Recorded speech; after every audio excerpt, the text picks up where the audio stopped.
Isaiah coming to you guys with another video. Today we got the Final Fantasy starter kit. Sorry, I gotta zoom out like this. My phone was like really close to the thing, but it looks really cool. You get Cloud and Sephiroth as the decks. Honestly, I seen my friend actually want to make commander deck out of this commander, which seems to affect really cool. And honestly, I'm keeping the box art. I have others of the starter kits for other worlds like Lord of the Rings and Assassin's Creed, so this is going to be very cool to open. Let's see. Let's see what we get inside. We get a Final Fantasy Starter Kit Play Guide, or Starter Kit. Yeah, Starter Kit Play Guide. Teaches you the game. Kind of want to actually teach my family the game too, because Magic is actually very interesting. A lot of stuff can happen in Magic. So we get that. So we get the cool deck boxes. One for Cloud. And we get the one for Sephiroth, which is really cool. The artwork of these two are just incredible. And then you get the two decks themselves with the QR code for Arena. I'm proud not to share that because I actually probably wanted to hop back on. So we get our boy Sephiroth first. Vigilance attacking doesn't cause his creatures to tap, as usual. When Sephiroth enters the battlefield, or creatures your opponent control gets -2/-2 at the end of the turn. Whenever a creature your opponent controls dies, my bad, I had to zoom back in real quick. There we go.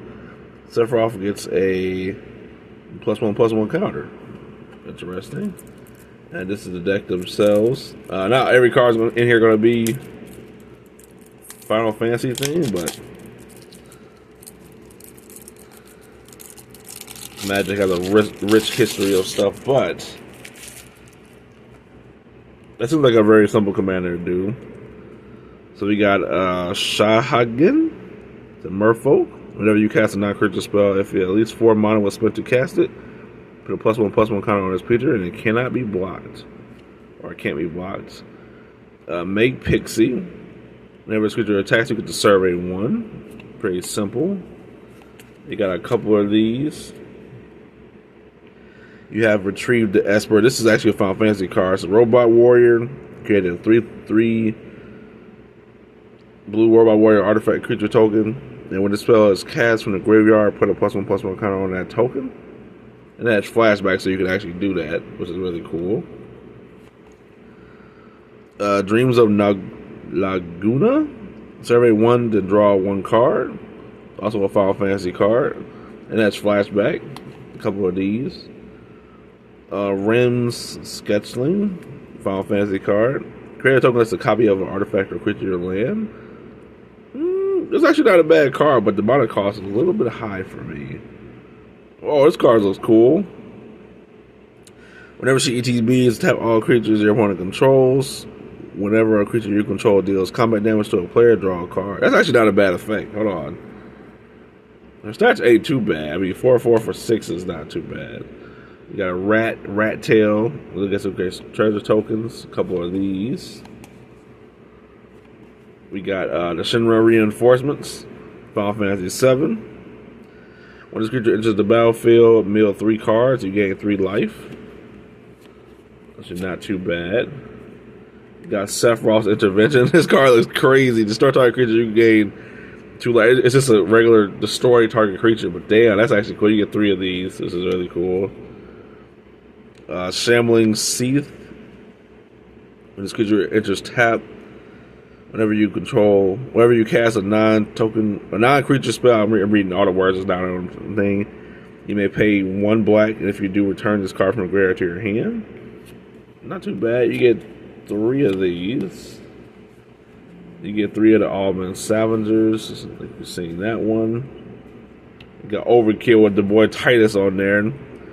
Damn, look at the damn target creature gets -99999 to the end of the turn. That's actually kind of cool.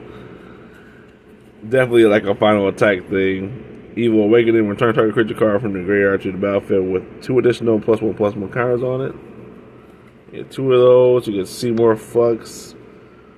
At the beginning, you may pay 1 life if you do draw 1 card and put a +1/+1 counter on Sephiroth. And then we get Deadly Inbrands. Embrace. Destroy target creature your opponent controls, then draw cards for each creature that died this turn. That died this turn is actually kind of interesting. So if you destroy target creatures, you can kind of count out what actually died. This game's +1/+1 stuff in the grave. Magic Scythe. Also, equipment. When this creature dies, you may attach it to the target you control. If you do, that creature gains first strike until the end of the turn. Must be blocked this turn if able. Okay, and then you get your land finally. This land enters tapped. Sad. You get 4 of these. You get an island, which is some very. There you go. Couple lands, couple islands. Artwork. You get some swamps. This has some really cool artwork. And then you get your treasure tokens. You get your robot warrior. Your turn. So you have the phases. What it is. Yeah, that's the Sephiroth deck. Let's move on to Cloud. During your turn, as long as Cloud is equipped with something, it has double strike and it's indestructible. This creature does both first strike and regular combat damage and effects that say destroy. Don't destroy this creature. Equipped abilities you activate. That target Cloud costs 2 less to activate. It's basically equipping this man with as much stuff as possible, giving him that double strike and indestructible, and just try to swing. Put it on the side. We got Cloudbound Moogle. This creature enters, get a +1/+1 counter on target creature. You get 2 of those. You get Coral. I'm probably saying it wrong. But destroy or tap target non-enchantment creature. 2 of those. What is it? Oh. Dwarven Castle Guard? When it dies, create a 1/1 colorless hero creature token. It's not bad. You get 4 of those. Fate of Sun Christ. This spell costs 2 less to cast if it targets a tapped creature. Destroy target non-land permanent. You get 2 of those, and then you get Slash of Light. I like this card artwork actually. Creature control target land. Okay, that's pretty cool. 2 of those, you get 1 of white Aura Sight. When this artifact enters exile target non-land permanent upon controls until this artifact leaves the battlefield. Oh, okay. I know a couple cards, but the cost is a little bit steep. I like my low mana crazy play spells. White Mage Staff. That actually is job select. So when it comes in, you create a hero token, and then you get to have equip spell stuff. You get 1 of those, you get 1 of Albert Steiner. The Crystals Chosen. That actually is a really cool artwork. Create 4 1/1 hero creature tokens. Put a +1/+1 counter on each creature you control. You get Dragon's Lance, so this is one of the equipment you can do. It has job select too, so you create a hero. Well, bad.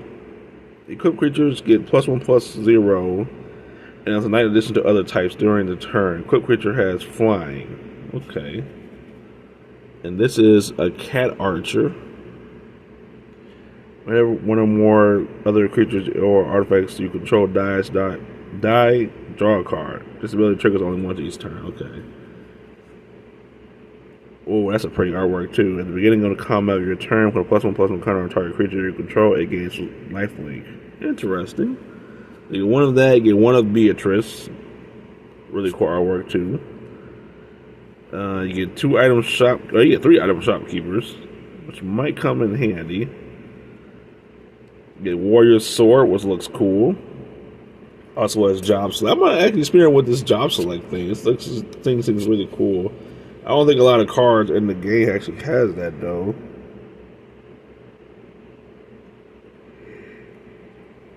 Suplex, you get 1 of Phaeus Crescents. I like the artwork of this too. From Final Fantasy 9, I believe. Yeah, 9. Samurai's Katana, also the equipment, which will cost basically 1 red with Cloud's ability. Samurai Katana you get 2 of. You get Beryl Wallace. Hey, Barrett. No, that's a Beryl. Barrett Wallace. He looks cool, actually, his artwork. Lightning! Security Sergeant. Never lightning to do combat damage to a player. Exile the top card of your library. You may play that card for as long as you control lightning. That's actually pretty cool. Artwork is actually amazing, too, in this.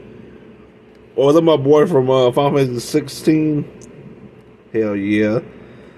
What the heck was this dude? Lord Ross? No, that's not his name. Don't quote me on it. Basically, he was a badass in that show. Video game. Oh, Ultima's weapon. You get the +7/7. That's close to those Final Fantasy 7 references. You get the Royal City, which actually look really cool land. You get 2 of these. You get 4 of these. You get, how many planes you get? 1, 2, 3, 4, 5, 6, 7, 8, 9, 10, 11, 12, 13. You get 13 planes, Jesus. And then for red, you get 1, 2, 3, 4, 5, 6, 7, 8. So you get 8 red lands, or red mountains, I should say. That's actually really cool. The artwork with that set alone is just so amazing to me. And you get 1 hero token, which you're going to be creating a lot of these. Yep, and then let me just not put the show a QR code again because I did it last time. So you get 1 of these, back of this is a hero as well. So is that. And just join the community and have fun with Magic. Overall though, I like both of the decks so far. Cloud and Sephiroth are really cool. This is a great starter kit, actually. I don't mind it. Starter kits are just fun to learn the game and kind of get your dip your feet in the field, if you say. Haven't played Magic much, but getting back into it with this Final Fantasy set, I'm gonna give it a try. But that's it for now. Ace signing out.